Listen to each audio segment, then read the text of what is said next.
இப்போ முக்கியமான விஷயம் நாம் நமக்கு நிஷான் அப்படிங்கிறது ரொம்ப அழகாக விவரிச்சிருக்கீங்க சார். இப்போது இராணுவத்தை பொறுத்த வரைக்கும் சிவிலியன்ஸ் கூட அவ்வளோ தொடர்பில் இருக்க மாட்டாங்க அப்படிங்கிற ஒரு குற்றச்சாட்டு ரொம்ப நாளாக சொல்லப்பட்டு வருது. அது எப்படி சார்? நீங்கள் வந்து மக்களுக்கு அப்பாற்பட்டு போய் எங்கேயோ இருக்கீங்க, ஆனால் மக்களை தான் காப்பாற்றுறீங்க. ஆனால் மக்கள் கூட பழகாதனால மக்கள் உங்களால் புரிஞ்சிக்க முடியாது அப்படிங்கிறாங்க. இதை எப்படி பார்க்குறீங்க? நீங்கள் சொல்கிறது வந்து ரொம்ப கரெக்டான விஷயம். In fact I must thank you for flagging this point mister Prithvi. ஏன்னா நீங்கள் சொல்கிற மாதிரி மக்களுக்காக நாங்கள் சாக்ரிஃபைஸ் பண்ணுறோம். மக்களோட இங்கே வரும்போது மக்களுக்கு நாங்கள் என்ன செய்கிறோங்கிறது தெரிய மாட்டேங்குது.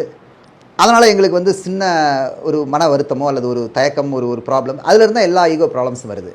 ஸோ இது வந்து ரெண்டு பேர்த்துக்குமே ட்ரைனிங் தேவைப்படுது. மக்களுக்கு என்ன ட்ரைனிங் தேவைப்படுதுன்னா, இராணுவம் சிவில் ரெண்டுக்குள்ள வித்தியாசங்கள் புரியணும். அண்டு அவங்களும் ஓரளவு சென்சிடைஸ் ஆகணும். இன்ஃபேக்ட் நம்ம இந்த மாதிரி பட்டாளம் வெப் சீரிஸ் நடத்துறதுடைய மெயின் ரீசனே தமிழ்நாடு மக்களுக்கும் நார்மல் ஆடியன்ஸ்க்கும் இராணுவத்தை பற்றி தெரியணுங்கிறதுக்காக தான். ஓரளவு நிறையா விஷயங்கள் வந்து போயிருக்குன்னு நினைக்கிறேன்.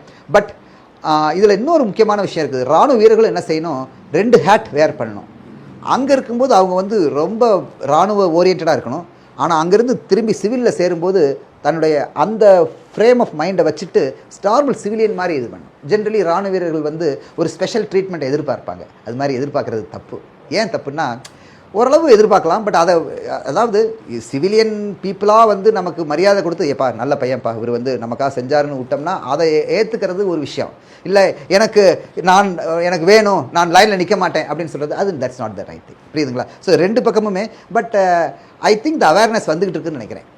எஸ்பெஷலி ஆஃப்டர் ஆப்ரேஷன் சிந்தூர்லாம் பண்ணதுக்கப்புறம் மக்களுக்கும் தெரிய ஆரம்பிக்குது இராணுவத்தினுடைய பங்கீடு எவ்வளவு இருக்குது, ஈடுபாடுகள் எவ்வளோ இருக்குது, தேசத்தினுடைய பாதுகாப்பில் எந்த மாதிரி மூவ் பண்ணுறாங்க அப்படிங்கிறது. It's a very noble initiative by the Nakkheeran TV to propagate this in Tamil Nadu, where lot of ignorance and நம்ம அதே முதலே சொன்னோம். அதாவது ஹியர்ஸே அண்ட் இக்னரன்ஸில் தான் ராணுவம் ஓடிட்டு இருக்குது அப்படின்ட்டு இங்கே தமிழ்நாட்டை பொறுத்தவரை அது ஓரளவு கிளியர் ஆகும். எஸ், ரொம்ப நன்றி சார். இப்போ நான் வந்ததுன்னே உங்கள் பின்னாடி இருக்கிற அந்த ஃபோட்டோவை தான் பார்த்தேன். அதில் தான் அந்த வாசகம் இருந்துச்சு. ஆனால் நான் ஏதோ ஒரு கேள்வி கேட்க நீங்கள் கரெக்டாக அதை கொண்டாந்து ஃபிக்ஸ் பண்ணிட்டீங்க. இது மாதிரி நிறைய விஷயங்கள் 360 டிகிரியில் இன்றைக்கி பேசியிருக்கோம். சினிமா, ராணுவம், தமிழ்நாடு காவல்துறைன்னு. உங்கள் நேரத்துக்கு கருத்துக்கும் ரொம்ப நன்றி சார். Thank you very much.